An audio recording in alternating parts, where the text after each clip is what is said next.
بسم الله الرحمن الرحيم.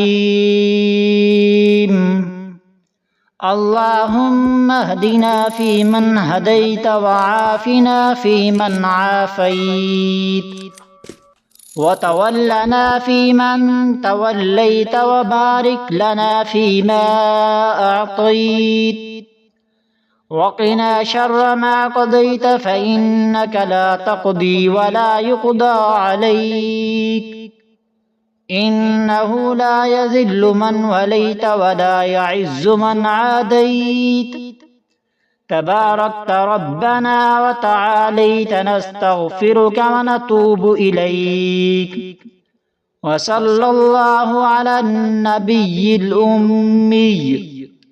اللهم اغفر لنا وللمؤمنين والمؤمنات والمسلمين والمسلمات وألف بين قلوبهم وأصلح ذات بينهم وانصرهم على عدوك وعدوهم.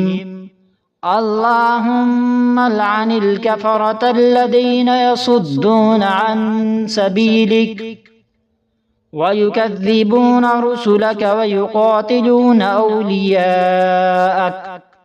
اللهم خالف بين كلمتهم وزلزل أقدامهم وشتت شملهم وفرق جمعهم وخرب بنيانهم ودمر ديارهم وكبر أخذهم وقتل أجالهم وأنزل بهم بأسك الذي لا ترده عن القوم المجرمين.